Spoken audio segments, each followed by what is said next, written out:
Hello, मी मीनाक्षी स्वागत करते पुन्हा एकदा आपल्या नवीन ब्लॉगमध्ये. तर आहे ना, मी आज मिशोवरून मी छान 2 पार्सल मागवले आहेत. तर हे एका पार्सलमध्ये हुक मागवले आहेत ऑनलाईन.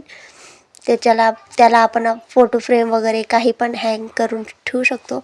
आता काही खिळे वगैरे कोणी ठोकत नाही, त्यामुळे मी हे मागवलं. तर बघा छान आहेत. 95 रुपयाला 20 होते ते, पण मला 19च आले, एक काही आलेलं नाही आहे. तर चला ते जाऊ द्या.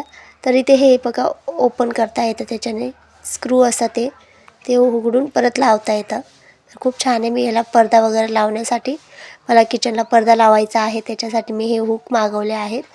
त्यानंतर दुसरं पार्सल आहे हा शर्ट. मी मोक्षूच्या पप्पांसाठी शर्ट मागवला होता.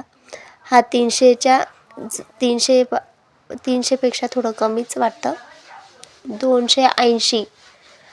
280ला मागवला आहे. खूप छान आहे, ऑफर्टेबल आहे आणि खूप मस्त पण आहे. लाईट वेट आहे, कुठे उन्हाळ्यामध्ये वापरण्यासाठी खूप छान आहे. तर मोक्षूच्या पप्पांना खूप आवडला तो. संध्याकाळी ते आल्यानंतर मी त्यांना घालायला लावला होता, तर त्यांना आवडला. आणि कार्यक्रमात म्हणजे उद्या आम्हाला गावाला जायचं होतं लग्नाला, तर तिथे पण त्यांनी लग्नात पण तो शर्ट घातला, खूप छान होता. असं उन्हाळ्यामध्ये असं गरम वगैरे पण नाही होत, एकदम हलका फुलका लाईट वेट आहे. त्यानंतर इथे बुधवार होता ना, मी बाजार वगैरे करून आली होती. त्यानंतर हे भाजी वगैरे सगळं साफ करून फ्रीजमध्ये ठेवायचं होतं. इथे सगळं साफ करून व्यवस्थित मी फ्रीजमध्ये पण ठेवत होती. आणि बाकीचे जे फ्रीजच्या बाहेर ठेवायचे, जसे काही कांदे, बटाटे वगैरे, लसूण वगैरे जे काही बाहेर ठेवायचं असतं, ते मी बाहेर म्हणजे याच्यामध्ये ठेवून दिलेले, जाळीमध्ये. त्यानंतर हे फ्रीजमध्ये ठेवण्यासाठी भेंडी वगैरे जे काही भाजीपाला आणला होता तो ठेवायचा होता. पण आता मी बटाटे वगैरे पण बाहेर ठेवत होती इथे जाळी, तर त्याच्यामध्ये ना झुरळं होऊन चालले होते खूप.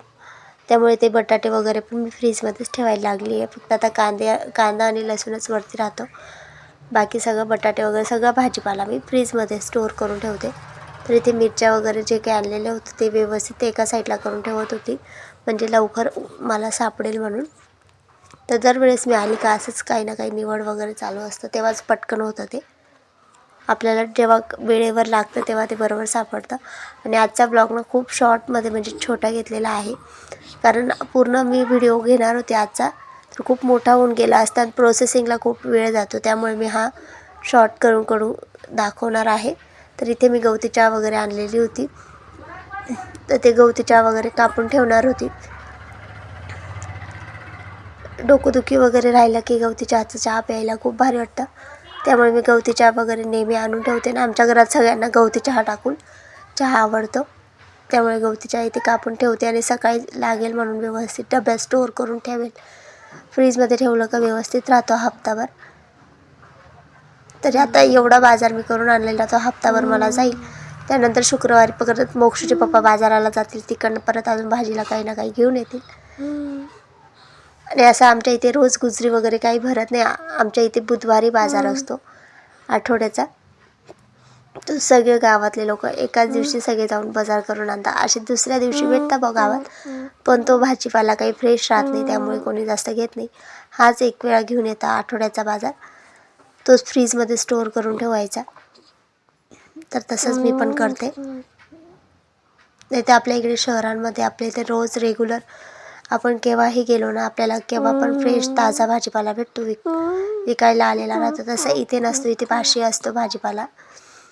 गावाकडे इथे छोटे छोटे बाजार भरतात, तेव्हाच ते सगळं एकदाच आणले जातं. बाजाराच्या दिवशी इथे फ्रेश भाजीपाला राहतो. तर इथे गवती चहा वगैरे कापून ठेवून देते डब्यामध्ये मस्त. मिरच्या पण मी अशा छान डब्यात पॅक करून ठेवून दिलेले होते. त्यानंतर माझा पसारा बघा, हे सगळं आवरून झाल्यानंतर भाजीपाला ठेवून दिला. त्यानंतर खूप घाण झालेली होती घरामध्ये, ते आवरायचं होतं मला. तर आजचा ब्लॉग मी एकदम छोटा घेतलेला आहे. याचा पुढचा भाग मी उद्याच्या व्हिडिओमध्ये घेणार आहे. तर आता फ्रीज व्यवस्थित साफ करून ठेवून दिलं आहे मी.